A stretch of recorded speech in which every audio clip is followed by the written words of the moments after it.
हैं कि प्रधानमंत्री आवास योजना में मकान बने? आप चाहते हैं? आप चाहते हैं? अगर आप चाहते हैं तो जो मोदी जी ने पैसा भेजा है उसको धरती पर लगाना है, तो आपको यहां की सरकार बदलनी होगी। काम करने वाली सरकार और काम करने वाले नेताओं की कुछ सोच अलग होती है, और भ्रष्टाचार करने वाले नेता, अपने लिए कार्य करने वाले नेता, अपने लिए काम करने वाली पार्टियों का कोई तासीर अलग होती है। चाहते हैं कि प्रधानमंत्री आवास योजना में मकान बने? आप चाहते हैं? आप चाहते हैं? अगर आप चाहते हैं तो जो मोदी जी ने पैसा भेजा है उसको धरती पर लगाना है, तो आपको यहां की सरकार बदलनी होगी और कमल खिलाना होगा, इसकी आपको चिंता होनी।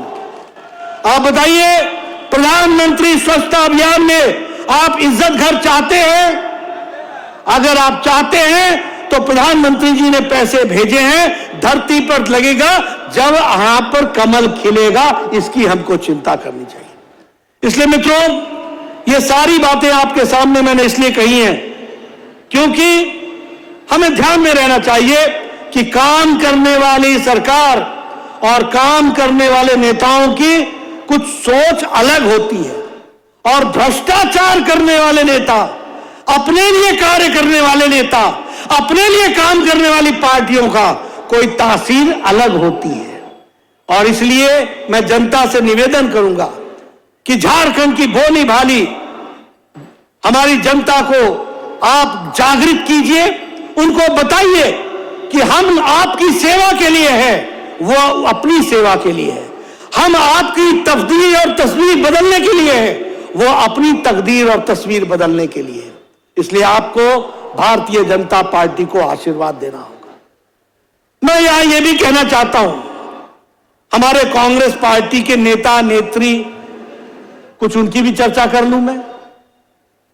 आजकल उनको आदत होती है, चुनाव आता है तो पॉलिटिकल टूरिज्म पर निकल जाती है, इलेक्शन टूरिज्म पर निकल जाते हैं। अभी हमारी कांग्रेस की एक नेत्री राजस्थान में गई है, फिर वो कहीं और जाएंगी।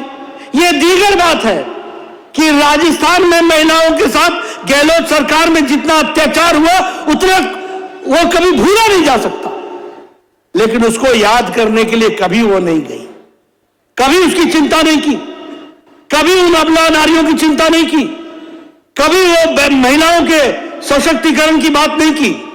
लेकिन आजकल इलेक्शन आया है तो इलेक्शन टूरिज्म में तो आना ही है, तो ऐसी चर्चाओं में अपने आप को शामिल करना ही है।